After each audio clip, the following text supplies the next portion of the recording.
hari ini Tuhan, kami komunitas keluarga Singaji Huda mengadakan ibadah Zoom. Tuhan Yesus, Engkau yang menganugerahkan kepada kami kuasa menjadi anak-anak terang-Mu, anak-anak yang berkenan bagi-Mu Tuhan untuk memperluas kerajaan-Mu. Tuhan Yesus, sebelum kami memulai ibadah, kami mohon ampunkan atas segala dosa yang pernah kami perbuat. Biar sucikan, kuduskan tubuh jiwa roh kami oleh kuasa darah dan roh-Mu dan firman-Mu Tuhan, yang membawa hidup kami dalam terang-Mu. Tuhan Yesus, kami mau mulaikan ibadah ini, curahkan roh kudus-Mu Tuhan, urapi kami semua, supaya kami menaikkan pujian dan penyembahan yang tulus dari hati dan hidup kami, supaya berkenan di hati Tuhan. Kiranya Tuhan dimuliakan atas apa yang kami persembahkan hari ini, Tuhan disenangkan. Bapa, kami serahkan juga hamba-Mu yang memimpin pujian dan juga yang membawa ibadah hari ini, baik yang membawakan firman, Tuhan urapi hamba-Mu, pakai pergunakan seturut rencana dan kehendak-Mu, singkapkan rahasia firman-Mu yang hendak kami ketahui, yang menjadi isi Tuhan untuk kami saat ini, yang menjadi kebutuhan kami. Tuhan persiapkan hati kami persiapkan hati kami, biar Tuhan yang memulai semuanya bagi kemuliaan-Mu. Dalam nama Tuhan Yesus, siapapun kami Tuhan, biarlah Tuhan yang jamah, supaya kami tekun mengikuti ibadah dan juga melakukan firman-Mu. Dalam nama Tuhan Yesus kami alaskan doa permohonan kami, biarlah Tuhan yang melawat setiap kami dimanapun kami peserta ibadah ini, turunlah berkat-Mu atas kami. Dalam nama Tuhan Yesus, segala pekerjaan iblis, roh jahat, kuasa maut, apapun yang mencoba mengganggu, memisahkan kami dari kasih-Mu, kami ikat, patahkan, hancurkan, dan dalam nama Tuhan Yesus Kristus kami bersyukur dan berdoa. Haleluya. Amin. Amin. Mari sama-sama kita siapkan hati kita. Kita undang Roh Allah, Roh Kudus itu di tempat kita masing-masing saat kita menyembah Dia. Sebab firman-Nya berkata, Dia bertahta di atas puji-pujian kita. Amin. Menyenangkanmu, senangkanmu, hanya itu kerinduanku.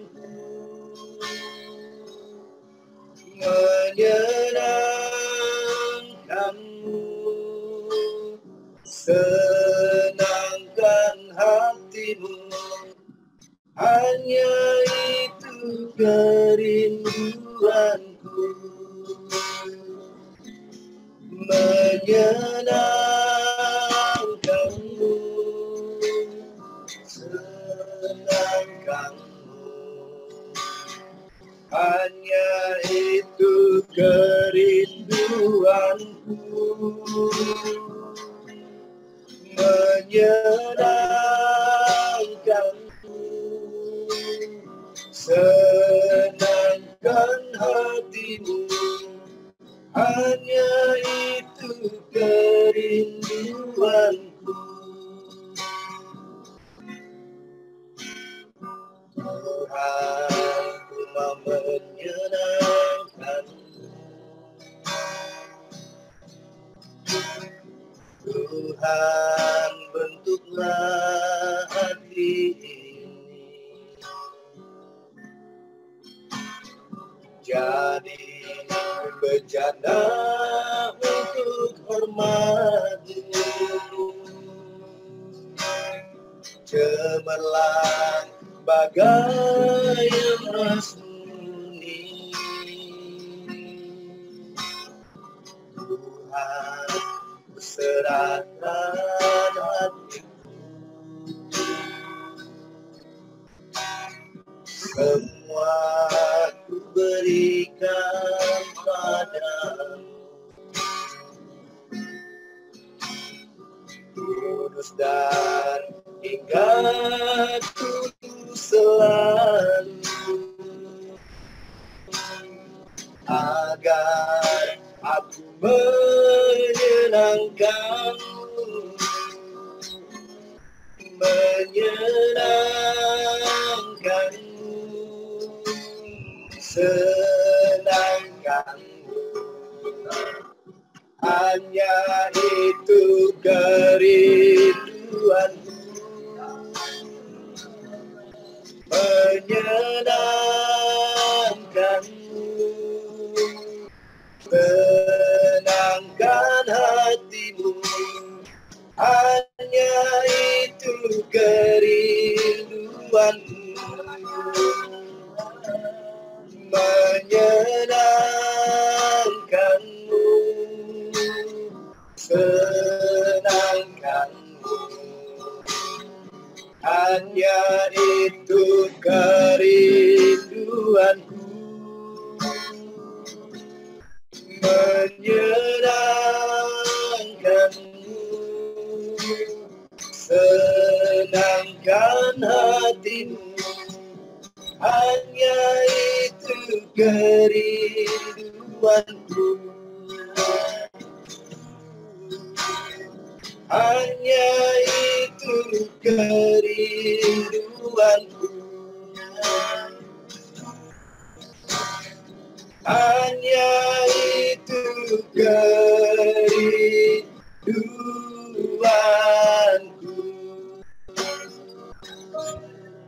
menyenangkanmu,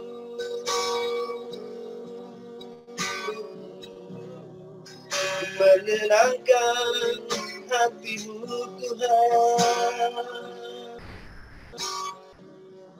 Seumur hidup kami mau menyenangkanmu.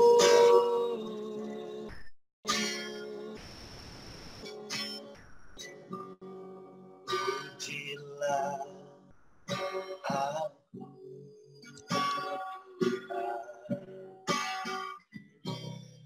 cobalah aku Tuhan,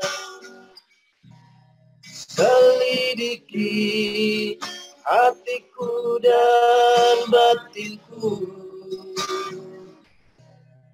mataku tertuju padamu.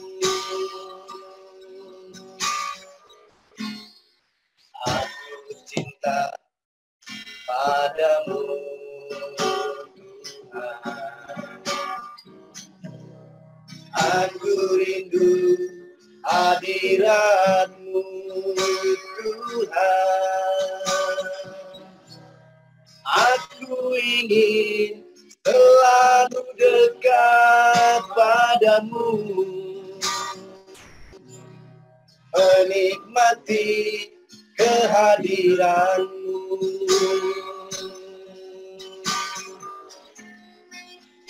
Nyanyi Hosana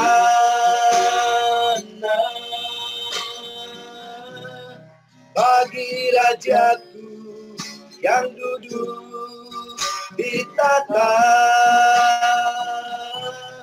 Aku muliakan dan ku agungkan, Kau layak disembah.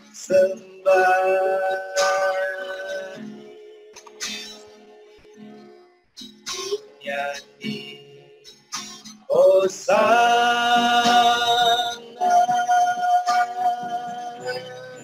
bagi Rajaku yang duduk di tahta. Aku muliakan dan ku agungkan, Kau layak disembah. Kau layak disembah. Kau layak disembah.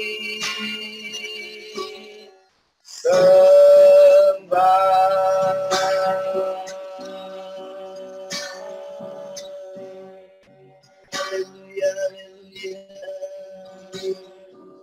Engkau yang layak kami sembah, ya Raja kami, Raja Agung yang bertata selamanya.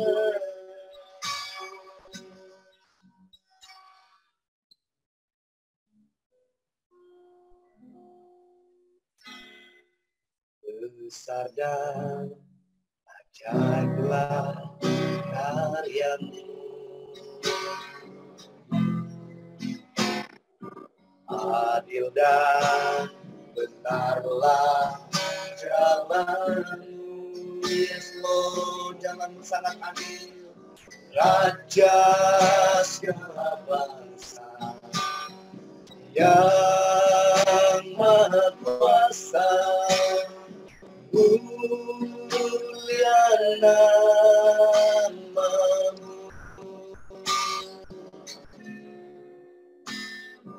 besar dan ajaiblah karyamu,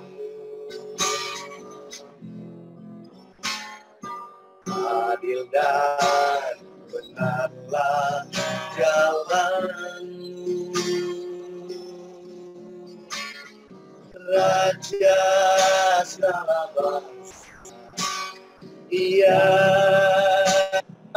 kuasa, mulia namamu,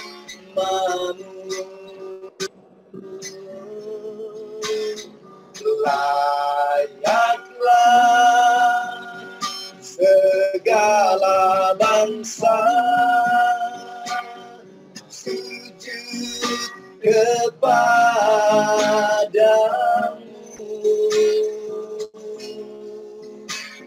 sebab Kau Allah yang kudus,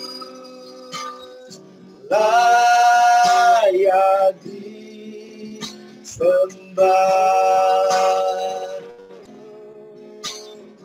layaklah segala bangsa sujud kepadamu,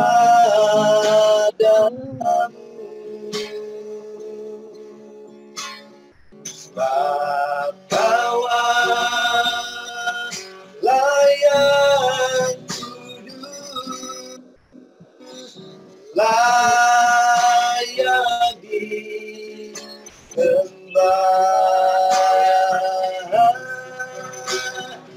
layak disembah,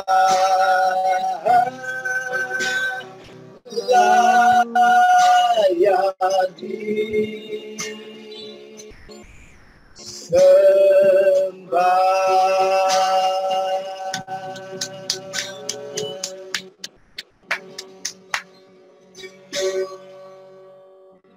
Sambil kita menanti untuk kesaksian karena sore hari ini, maaf, Inang Lesmawan akan membagikan bagaimana Tuhan dalam hidupnya dalam ruang kesaksian. Kita angkat satu pujian lagi sambil Inang Lesmawan mempersiapkan diri. Halo Inang, sudah ada di Zoom? Sudah ya? Belum. Inang Lesmawan.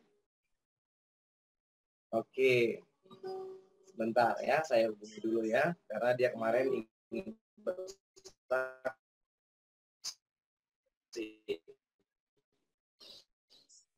Dulu ya.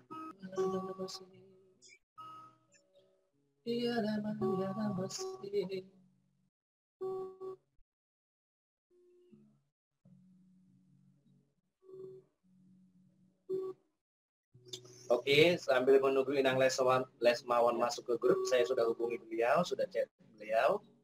Kita memuji Tuhan lagi. Saat ku menyembahmu, Rohmu bekerja,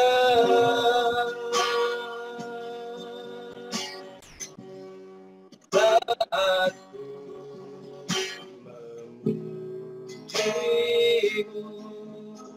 Kau bertata di atas pujian,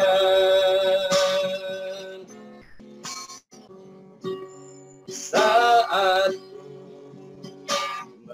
menyembahmu, Rohmu bekerja,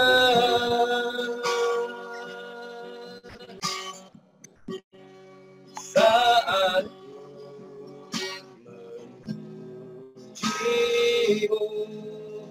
Kau bertata di atas pujian, ku angkat hati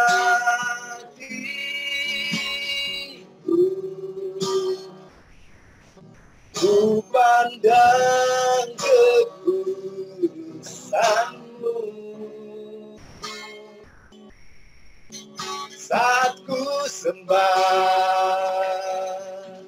ku puji-Mu, ku rasakan kehadiran-Mu Tuhan, ku angkat hatiku,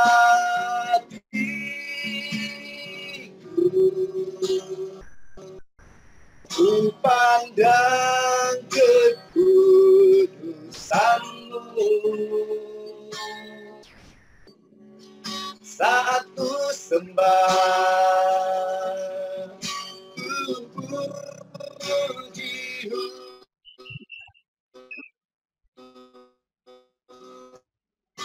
ku rasakan, ku angkat hatiku,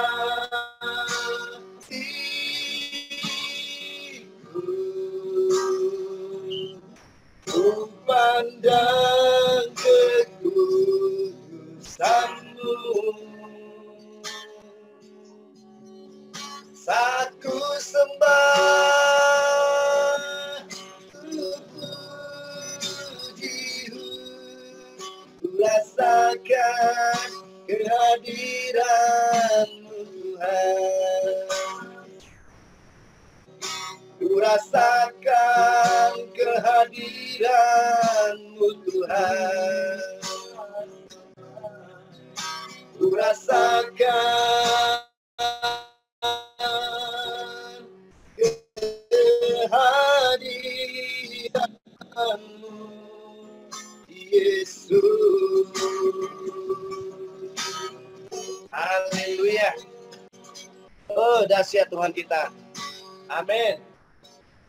Saudara percaya bahwa Tuhan Yesus kita dahsyat? Ya. Saya baru dapat jawaban dari Inang Lesmawan bahwa beliau tidak bisa kesaksian karena cuaca katanya yang tidak mendukung. Baik, karena tidak ada kesaksian, saya mau bersaksi nih. Bagaimana Tuhan menyertai pelayanan Singa Yehuda sejak mulai Singa Yehuda ini dibuka 1 tahun yang lalu ya. Teman-teman, puji Tuhan, bulan depan Singa Yehuda di pusat di sini akan memperluas ruangannya. Jadi satu lantai di tempat kita ini akan digunakan untuk Singa Yehuda. Haleluya. Iya. Jadi buat saudara yang ada di Jabodetabek, di luar kota yang kebetulan ke Jakarta pengen berdoa, datang ke Singa Yehuda Pusat, ada kamar-kamar yang kita sediakan di sini. Tapi bagaimana perjalanan sampai situ, ini yang mau saya ceritakan. Amin. Dan bulan depan, saya juga akan ada yang membantu saya untuk IT, membuat sosmed dan lain sebagainya. Tadi saya sudah bicara dengan beliau, mudah-mudahan dia mau. Seperti itu. Jadi nanti juga akan memperingan tugas si Shirley. Nanti bisa jadi teamwork dengan dia, karena dia setiap hari nanti akan saya suruh membuat suatu postingan sosial media, memberitakan kebenaran, baik kebenaran apa yang sedang terjadi, maupun kebenaran firman Tuhan. Amin. Nah, mau dengar bagaimana Tuhan bekerja di tengah-tengah kami di sini Singa Yehuda Pusat? Mau. Mau dong ya. Saya aja excited banget. Oke. Saya bagikan sedikit quotation yang saya bagi di doa. Karena memang inilah yang terjadi di pelayanan Singa Yehuda. Ini si Sherly boleh direkam ya, supaya nanti semua anggota Singa Yehuda bisa belajar mendevelop iman kita masing-masing.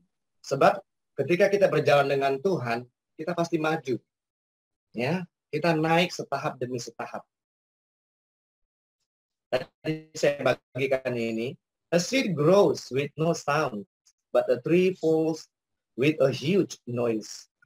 Destruction has noise, but creation is quiet.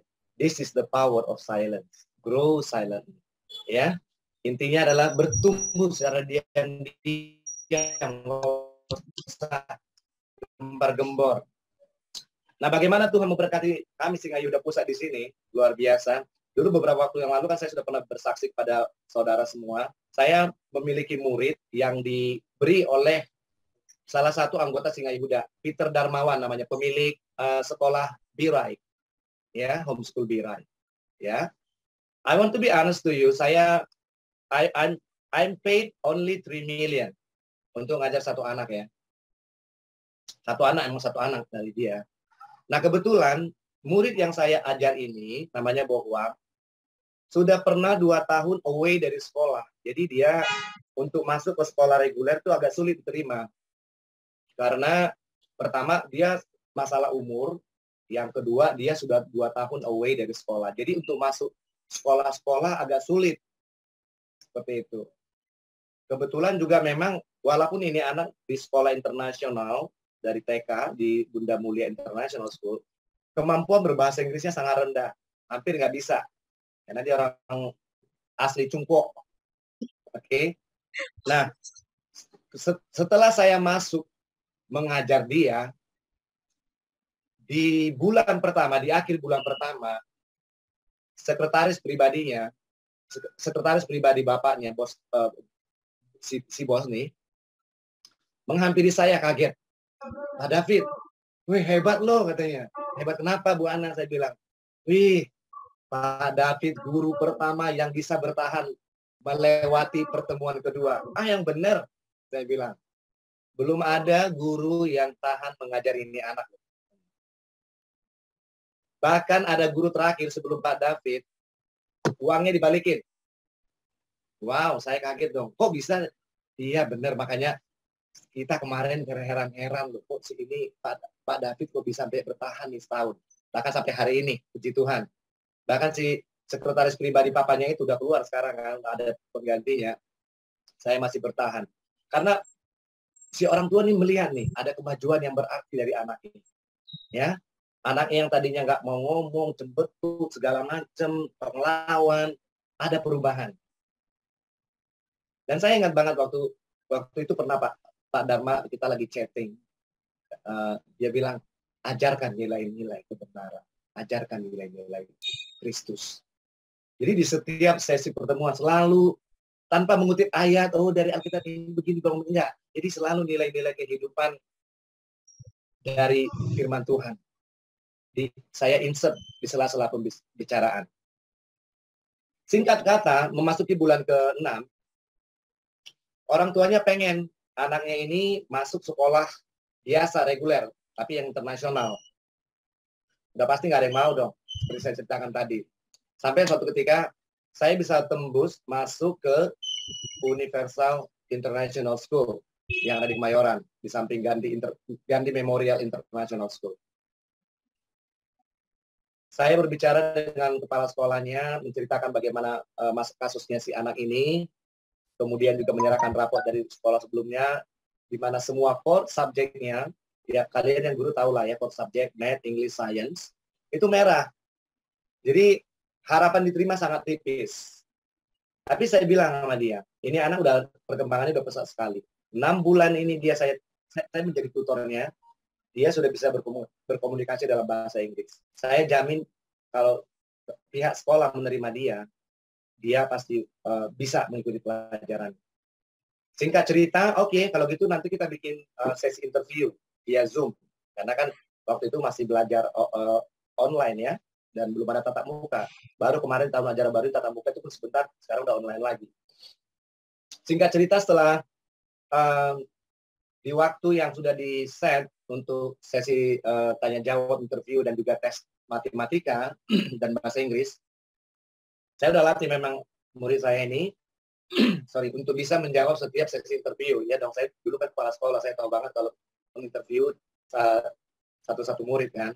Nah ini anak lolos, malah heran ya itunya yang interview. Bagus katanya gitu, bagus loh katanya gitu. Oke, terus tes matematikanya juga lolos, tes bahasa Inggrisnya juga lolos. Dan kemudian keesokan harinya si kepala sekolah chatting saya, tanyain, jujur ya, kemarin itu sebenarnya dia dibantu nggak untuk ininya, untuk tesnya? Oh enggak, saya bilang gitu. So how is the result? Can he join your school? Saya bilang gitu. Iya, dia masuk.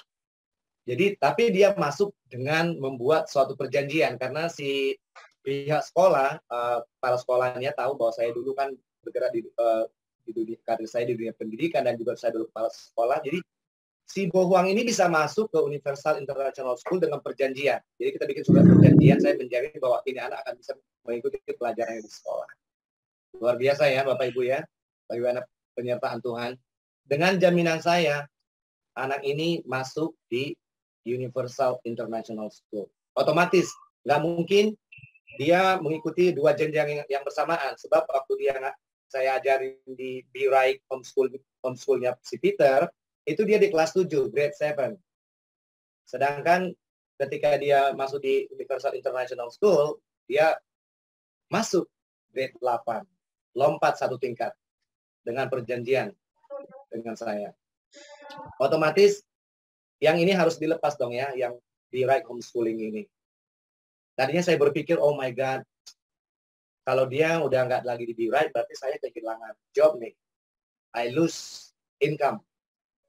Tapi di saat seperti itu, you may believe it or not, hati saya tuh nggak khawatir loh sama sekali. Sebab saya percaya Tuhan yang saya sembah sanggup memberi makan buat saya, sanggup memelihara hidup saya. Dan penyertaan Tuhan luar biasa banget. Ketika ini udah stop, si orang tua malah bilang gini, Mr. David, you ajarin anak saya setiap hari sekarang. Dari hari Senin sampai Jumat. Karena kamu sudah bantu saya, sudah bantu anak saya untuk dia bisa masuk sekolah Universal International School. Mau tahu Bapak Ibu dikasih bayarannya buat saya? Saya kaget. Berlipat kali ganda dari yang sebelumnya. Dahsyat Tuhan Yesus. Dahsyat. Yang saya tadinya khawatir, tanda petik, I lose my job, I will lose my income. Malah Tuhan kasih double. Bahkan dipercaya oleh orang tuanya, si pemilik perusahaan ini, namanya Mr. Zhang, sebagai pengganti dia untuk urusan ke sekolah. Jadi semua surat menyurat, meeting orang tua, dan lain sebagainya, I represent him. Saya mewakili dia. Dahsyat nggak tuh? Dahsyat. Dahsyat dong, Tuhan Yesus. Makanya kalau ikut Tuhan Yesus itu sungguh-sungguh Tuhan nggak pernah mempermalukan kita, tapi justru akan memuliakan kita. Amin. Ya. Singkatnya, sekarang anak itu sudah sekolah di Universal International School, dan saya mengajari dia setiap hari Monday to Friday. Dan ada satu lagi mujizat yang luar biasa yang Tuhan lakukan melalui saya. Suatu ketika ada masalah di perusahaan si Mr. Zhang ini, orang tua si Bo ini. Jadi polisi datang ke perusahaan itu, ada 6 kalau nggak salah. Nah, orang tua si Mr. Bo Huang ini adalah eksportir dan importir barang-barang second, mebel, whatsoever it is, tapi partai besar, jadi akan dikirim kemana-mana lagi kalau gitu loh. Nilai omsetnya besar lah seperti itu ya. Jadi suatu ketika polisi-polisi ini datang, saya juga udah curiga sih, ketika saya ngajarnya siang ya, siang sampai sore. Waktu saya pulang ngajar waktu itu, karena saya ngajar anak ini di kantor papanya, jadi papanya bisa ngelihat kalau papanya lagi duduk di kantornya. Dan di ruangan kantor papanya juga ada CCTV yang super canggih, kita ngomong bisik-bisik kedengaran.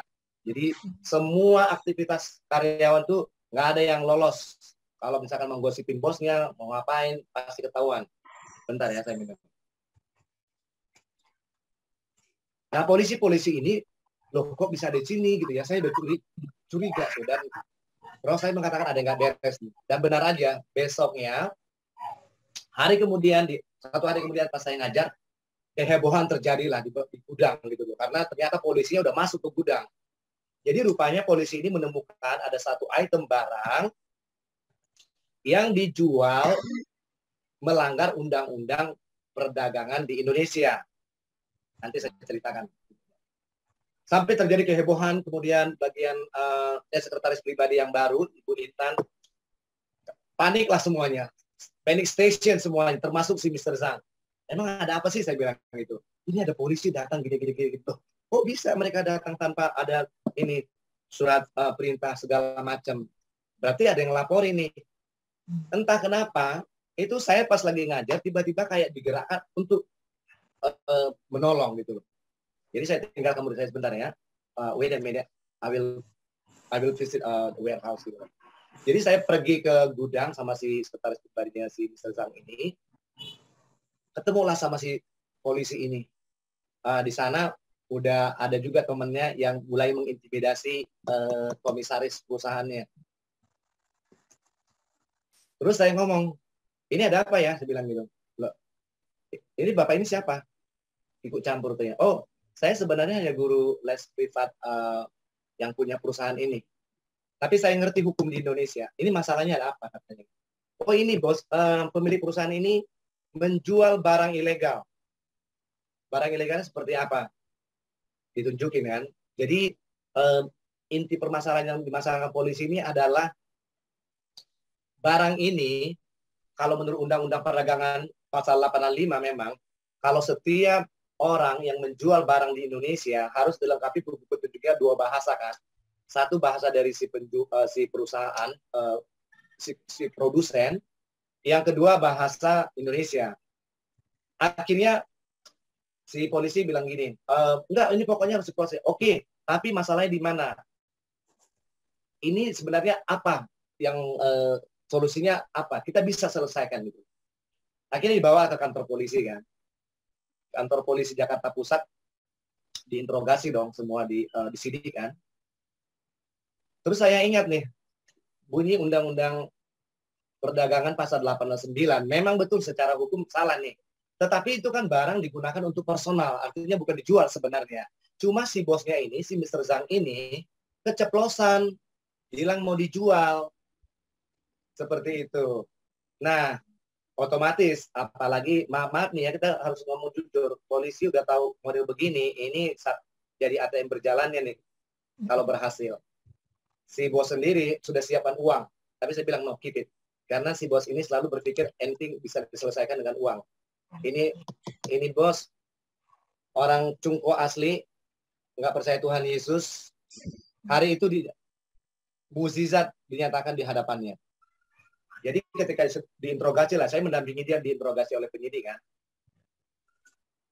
Ditanya, kamu perusahaannya udah berapa lama dan lain sebagainya, banyak sekali, lama gitu loh.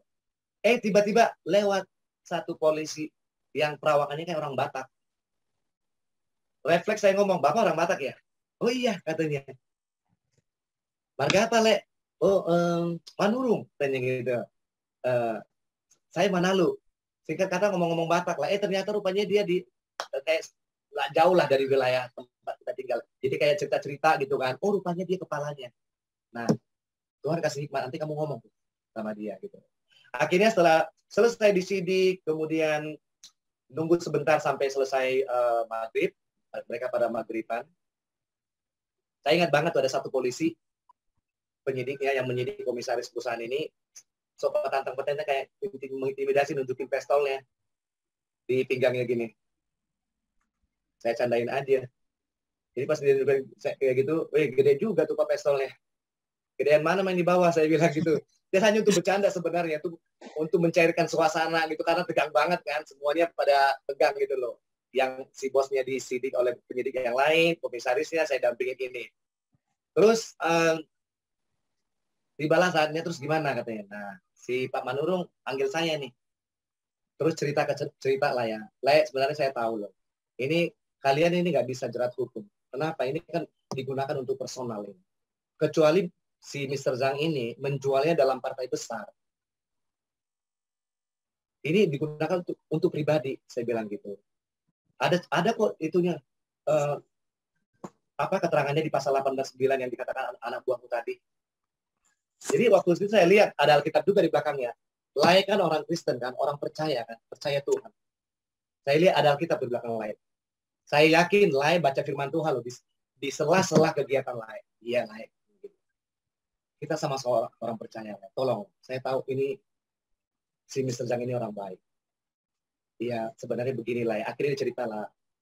Ternyata, cara kerja polisi itu persis seperti itu. Sebenarnya persis seperti mafia.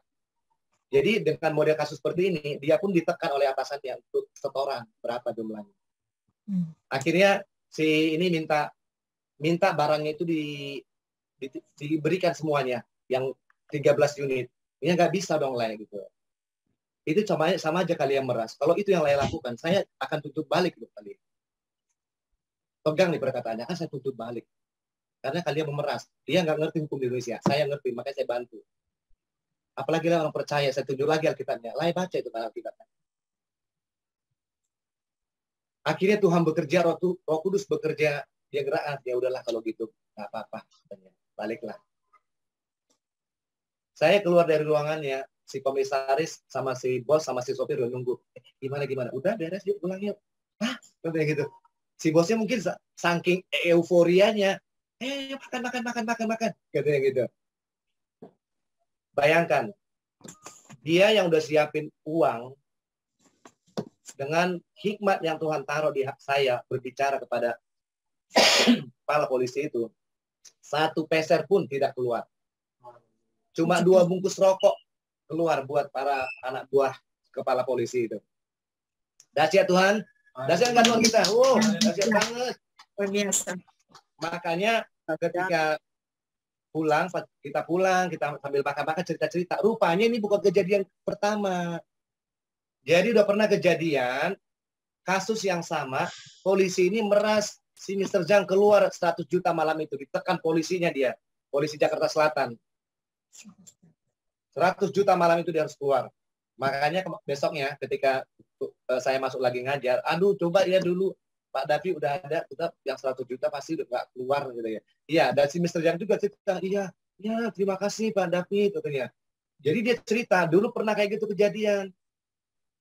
Diperas, diminta 100 juta malam itu harus keluar dan dia harus keluar duit. Nah, inilah yang dulu juga pernah Bu Hana katakan, sebagai warga negara, sebagai individu, sebagai warga negara, kita harus tahu loh, hak-hak kita sebagai warga negara di mata hukum, dan kita harus ngerti hukum yang ada di Indonesia. Kalau enggak, kita akan jadi bulan-bulanan orang. Gitu. Makanya si Mr. Yang itu akhirnya say thank you banget. Kemudian, karena dia tahu nih, saya bilang gini, sebenarnya tahu nggak Mister, kejadian kayak gini. Polisi itu nggak mungkin tahu Mister ada jual barang yang tidak betul pakai bahasa Indonesia, kalau nggak ada orang dalam yang info. Nggak mungkin. Sebab polisi nggak mungkin datang ke suatu tempat kalau nggak ada laporan, kan? Iya. Siapa yang ngelapor? Siapa yang ngelapor? Pasti orang dalam. Nggak mungkin orang luar yang tahu Mister jualan apa. Mulai berpikir dia, oh iya juga ya. Terus saya bilang, Mister mau nggak saya briefingin karyawan kamu semua besok. Yang berhubungan dengan hukum seperti ini. Iya katanya. Nah, hari berikutnya kita dikumpulin deh itu karyawan intinya. Saya briefingin satu persatu, di foto itu semua. Saya jelasin. Kamu harus bikin begini, harus bikin begini. Nah, di perusahaan itu kebetulan nggak ada legal yang ngerti hukum.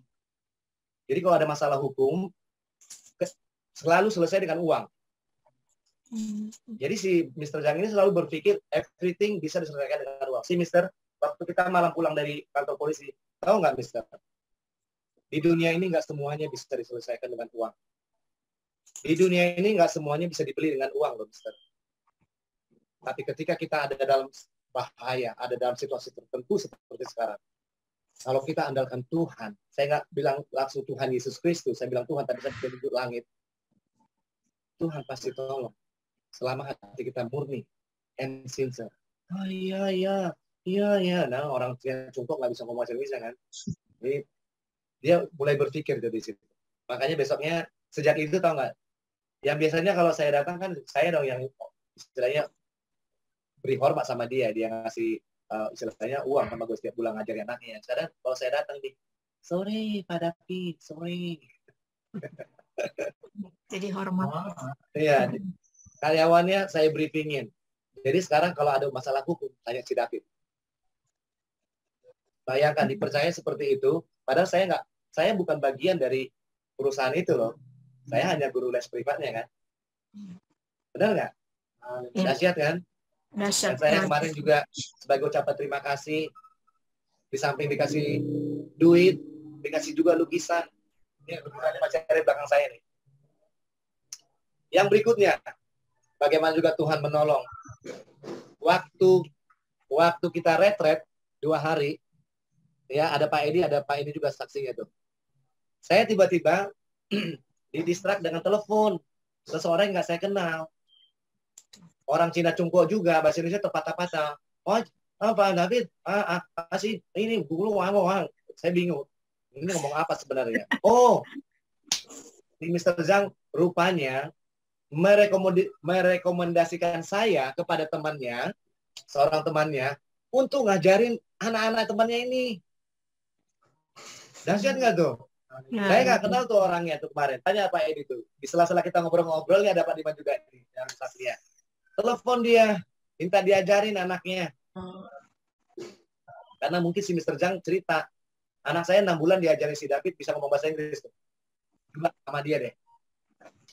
Sekolahnya kebetulan di sekolah yang sama, Universal International School. Kuculuk setelah pulang dari retret, besoknya datang tuh orang tuanya. Sekalian bawa anak-anaknya. Ngomong-ngomong, hari pertama belajar di Pak Sibohang ya. Kemudian tuh hari selanjutnya udah belajar di mansionnya dia. Nah ini anak bapaknya ini, si Mr. Wan ini, Koh Wan ini, chef salah satu hotel berbintang 5 Diamond di Jakarta. Ya, saya nggak usah sebut lah hotelnya terpromosi. Jadi kedua anaknya langsung jadi murid les saya. Nambah lagi tuh income saya. Kasihan nggak? Wow. Makanya kalau Tuhan ngasih visi, ya dengerin ya, dia pasti sediakan provision. Amin. Ya, listen careful. If God gives you vision, He provides provision. Tuhan yang kita kasih visi waktu itu untuk layanan kaum marginal 3 hari berturut-turut di ruang syafaat kita. Saya waktu itu sampai bingung, jadi gimana di pelayanan ini Tuhan? Pasti membutuhkan dana dan biaya nih. Tapi Tuhan yang ngomong, Tuhan yang sediakan. Bagaimana Tuhan menolong untuk menyediakannya? Ya dengan menaikkan income saya. Amin. Makanya saya sekarang nggak terlalu posting di grup kan untuk ini segala macam, enggak. Tuhan yang sediakan. Saya percaya sekali. Makanya kalau Tuhan yang kasih visi sama seseorang, dia pasti sediakan provisionnya. Yes. Dahsyat enggak? Makanya sampai sekarang nih, sebentar lagi 1 lantai ini akan jadi Gereja Singa Yehuda, kita borong nih. Jadi orang-orang yang mau doa, ada ruang doa yang lebih luas. Kita lengkapi semua dengan CCTV segala macam. Haleluya. Dahsyat nggak tuh Tuhan kita tuh? Makanya kalau kita ngandalin Tuhan, abide with Him. Jangan pernah ngandalin orang, Tuhan pasti tolong. Amin. Bahkan kemarin saya dengar-dengar sama sekretaris pribadinya Mr. Zhang, kayaknya si Pak David dia mau dijadiin legal sama si bos. Saya sih nggak berharap. Tapi apapun yang Tuhan sediakan, untuk saya dipercaya melakukan apapun yang Tuhan mau saya dipercaya, I'll do that. Amin. Amin. Makanya si Mr. Zhang tuh kalau ada apa-apa yang berhubungan dengan hukum sekarang suka nanya tuh. Jadi baik banget sama saya. Mungkin selama ini dia kan ngerasa gue kan bos besar. Perusahaannya ada di mana-mana, di Jakarta aja ada 3, di Papua, di Kalimantan. Ini big boss banget emang. Jadi tahu sendiri orang big boss kan sombong ya, gitu lah biasanya. Iya betul. Rasa ya karena kita kan dibayar gitu. Tapi kalau sekarang dia ketemu saya sore-sore ngajarin anak di kantornya. Sorry, Mr. David. You bikin kopi sama Mr. David. Tanya dia mau minum apa, makan apa. See? Hormat nggak perlu kita cari dari siapapun. Hormat akan diberikan Tuhan kepada dia. Amin. Amin. Amin. Dengan setulus hati, dengan segenap hati, dengan segenap jiwa. Tanpa saya meminta hormat, setiap hari semua karyawan mulai dari satu, kalau saya datang, sorry, Pak David, sorry. Saya nggak minta lo digituin. Tapi bosnya suruh. Seperti itu. Kalau dia datang, tanyain dia mau minum apa. Sediain apa. Dahsyat nggak Tuhan kita? Haleluya. Oh, tepuk tangan buat Tuhan kita. Kemuliaan bagi Itu kesaksian saya bagaimana Tuhan raise up my income and bisa expand pelayanan kita. Nah, satu lagi pelayanan PSK. Saya beri kesempatan sebelum kita perjamuan kudus dan firman Tuhan. Pak Freddy, nanti bagaimana planning kita untuk pelayanan PSK di Queenie? Silakan Pak Freddy berbicara, sharing. Ini Pak Freddy luar biasa banget. Dia sudah banyak membantu juga kita di pelayanan. Nanti hari Minggu besok beliau juga akan turun ke lapangan untuk membantu kita di pelayanan pemulung. Terima kasih Pak Freddy, luar biasa. Dedikasi Bapak. Kemarin juga Pak Freddy menjala jiwa-jiwa dan kita layani. Kita doakan kemarin di mana itu Pak? Saya lupa. Di Kamatraman. Ini luar biasa banget Pak Freddy. Dulu bukan orang percaya, dia dulu adalah Muslim garis keras, sekarang dipakai Tuhan menyala-nyala untuk Tuhan Yesus. Haleluya. Silakan Pak Freddy.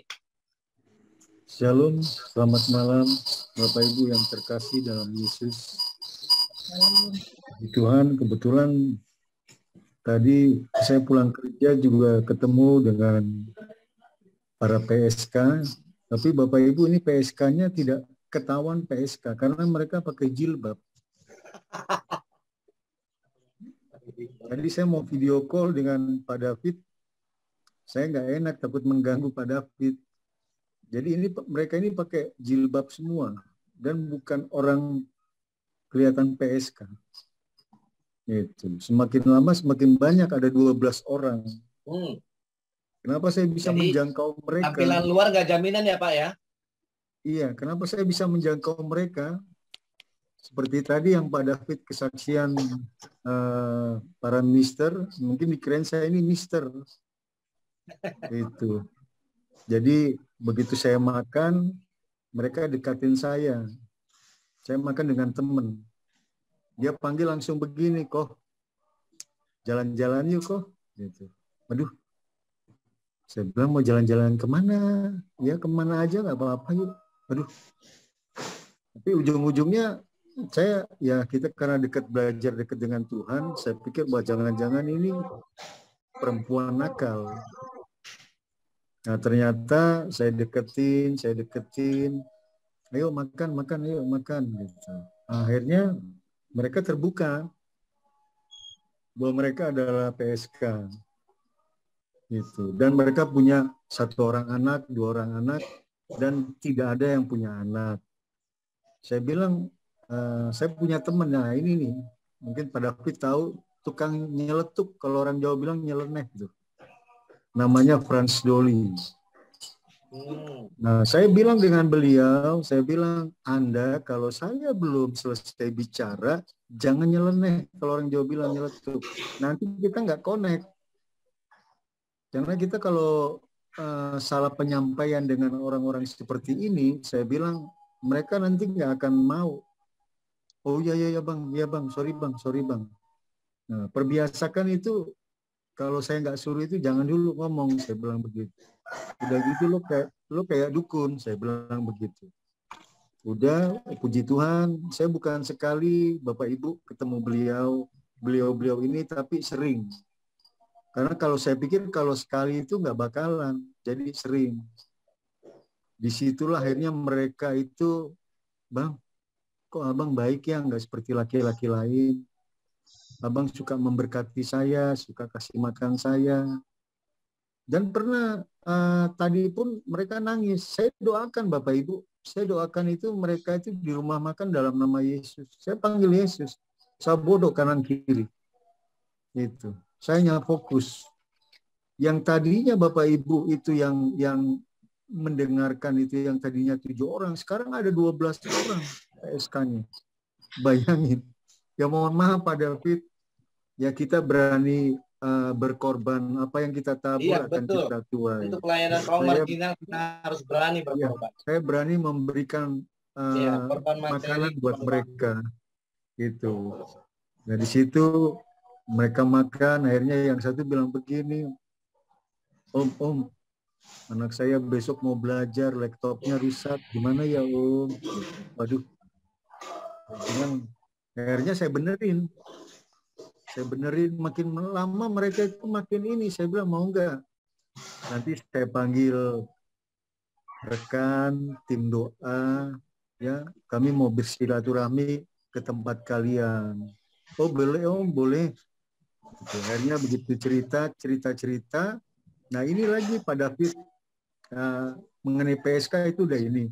Kemarin waktu saya telepon Pak David nggak ini, kita dapat nih anak-anak gelandangan itu campur, ada preman juga Pak.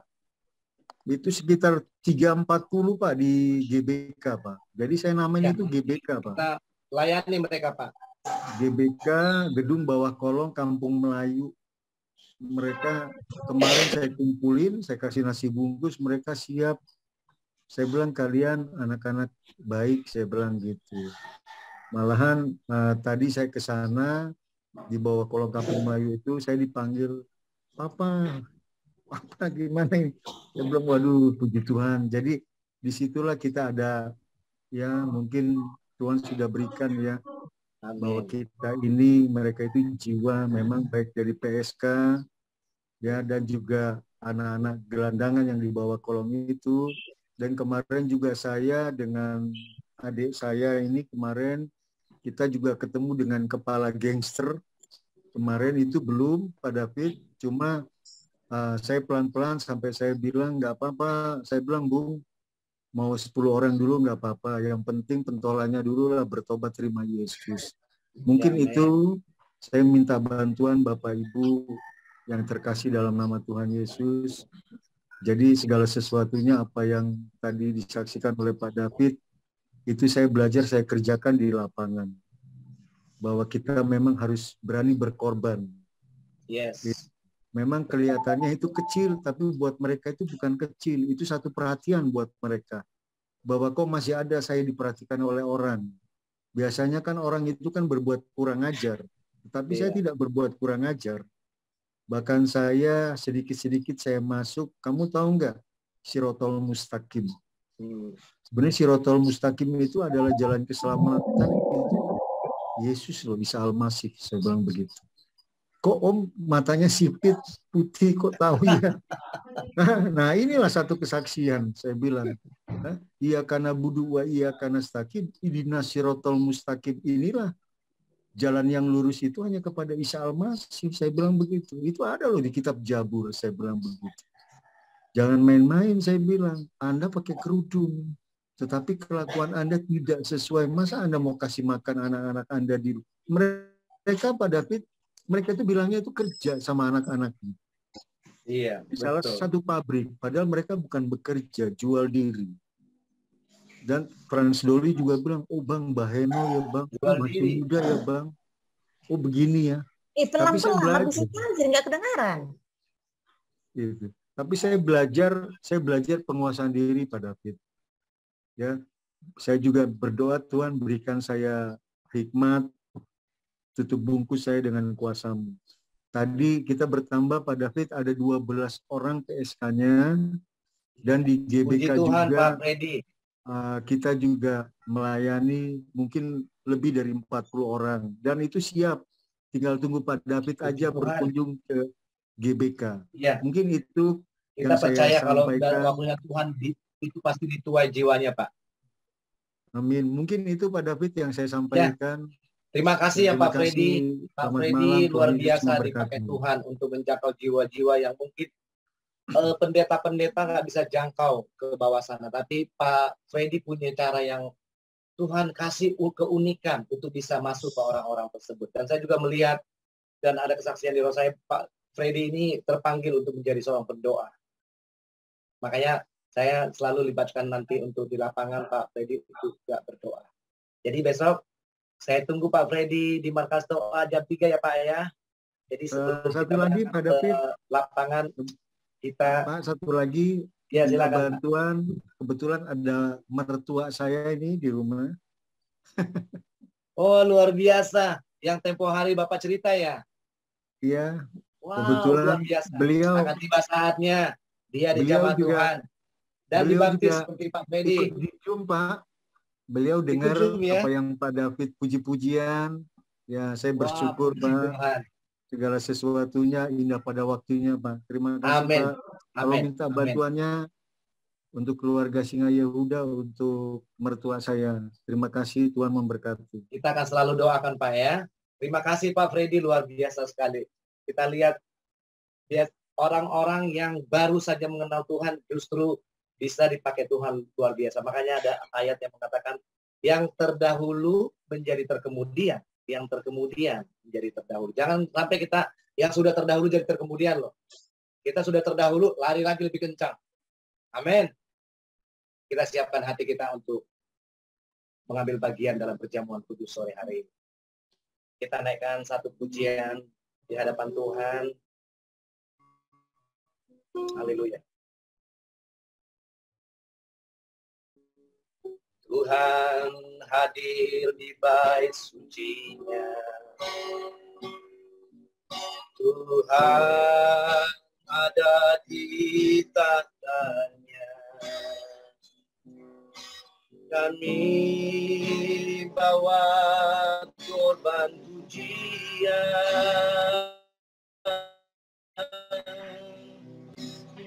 kasih-Nya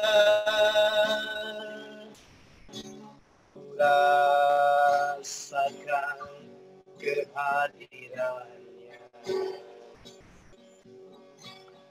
Dengar suara berseru,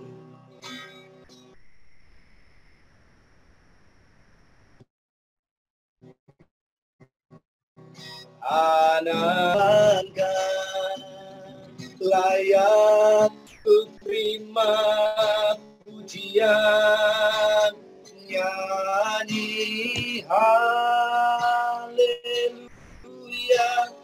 haleluya, haleluya,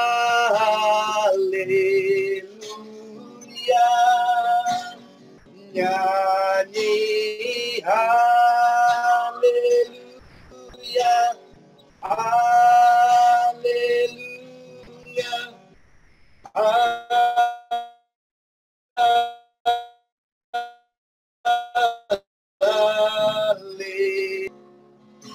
Tuhan hadir di bait suci-Nya.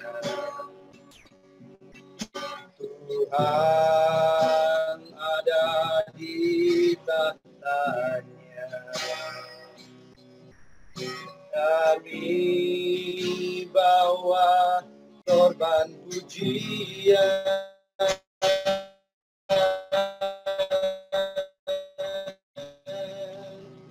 bagi kasih-Nya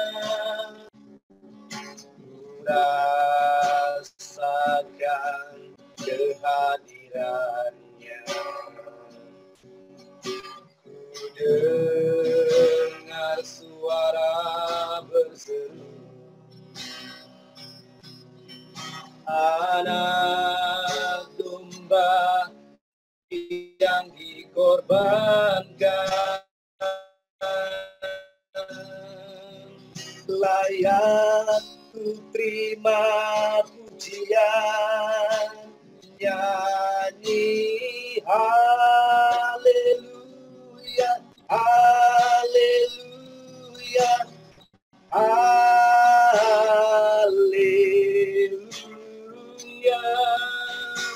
nyanyi haleluya, haleluya, haleluya,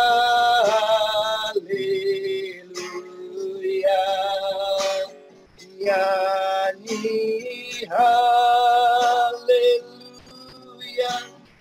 haleluya,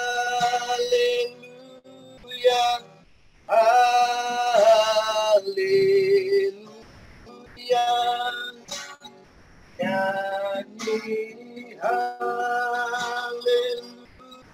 haleluya, haleluya, haleluya, haleluya,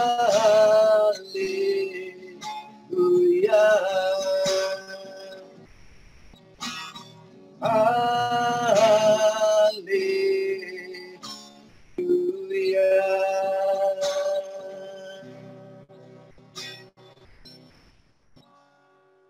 Bapa, di dalam nama Tuhan kami Yesus Kristus, terima kasih Bapa, Kau ingatkan kami kembali pengorbanan-Mu atas putramu yang tunggal yang Kau kasihi, the only Son and the beloved one, the darling of heaven. You sacrifice for us, Lord. Engkau korbankan buat kami orang-orang berdosa, Tuhan. Sehingga kami Kau layakkan, Tuhan, masuk tahta kasih karunia itu Tuhan. Tanpa pengorbanan darah putramu yang tunggal Tuhan, kami nggak akan bisa memanggilmu ya Aba, ya Bapa. Sebab kami adalah orang-orang berdosa yang nggak mungkin bisa masuk menghampiri kekudusan. Namun darah putramu yang tunggal Yesus Kristus yang membungkus kami, itu yang melayakkan kami memanggilmu Aba, Bapa. Dan Engkau Allah Bapa tidak lagi melihat kami sebagai orang-orang berdosa. Engkau melihat kami seperti putramu sendiri. Engkau melihat kami seperti Engkau melihat putramu yang kau korbankan. Karena darah putramu ada di atas kami sehingga Engkau pun menyambut kami.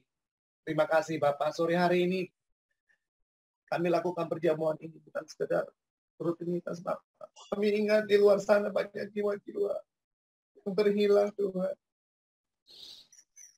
Kami teringat akan perkataan-Mu Tuhan Yesus. Engkau tidak pernah memandang hina orang-orang di luar sana. Para pemulung, pelacur, perampok. Bukankah Engkau yang berkata Tuhan, ketika seseorang memberi mereka makan, sesungguhnya mereka memberi Engkau makan. Bahkan Engkau sendiri, Raja yang mulia, yang agung itu nggak pernah memandang hina orang-orang seperti itu. Dan Engkau memanggil mereka saudara ya Bapak. Siapakah kami ini Tuhan merasa kami lebih worth it, lebih berharga daripada orang-orang jalanan sana Tuhan. Sore hari ini Tuhan, ingatkan kami dari mana kami Engkau tebus. Kami orang-orang yang berdosa yang Engkau tebus. Itu sebabnya kami bersyukur Engkau bisa memakai kami menjangkau jiwa-jiwa di luar sana ya Bapak yang belum mengenal Engkau Tuhan. Dan jiwa-jiwa yang terhilang. Yang kehidupan mereka di tepi jurang maut. Mari kita angkat tinggi-tinggi roti perjamuan ini di hadapan Tuhan. Jadi barang siapa dengan cara yang tidak layak makan roti atau minum cawan Tuhan, ia berdosa terhadap tubuh dan darah Tuhan. Karena itu hendaklah tiap-tiap orang menguji dirinya sendiri dan baru sesudah itu ia makan roti dan minum dari cawan itu. Karena barang siapa makan dan minum tanpa mengakui tubuh Tuhan, ia mendatangkan hukuman atas dirinya. Sebab itu banyak di antara kamu yang lemah dan sakit dan tidak sedikit yang meninggal. Kalau kita menguji diri kita sendiri, hukuman tidak menimpa kita. Kalau saudara dan saya, kalau ada di antara kita sore hari ini yang merasa tertuduh, hati nuraninya tidak layak mengambil perjamuan ini, berseru pada Tuhan. Dia adalah pengantara kita di hadapan Allah Bapa, pengacara atas dosa-dosa kita. 24 jam, 7 hari seminggu dia bersyafaat buat kita. Amin. Mari kita siapkan roti di atas kepala kita ini. Sebab apa yang telah aku teruskan kepadamu telah aku terima dari Tuhan. Yaitu bahwa Tuhan Yesus pada malam waktu ia diserahkan mengambil roti. Dan sesudah itu ia mengucap syukur atasnya. Ia memecah-mecahkannya dan berkata, inilah tubuhku yang diserahkan bagi kamu. Perbuatlah ini menjadi peringatan akan aku. Mari dengan iman dan dengan ucapan syukur kita makan di dalam nama Tuhan Yesus Kristus.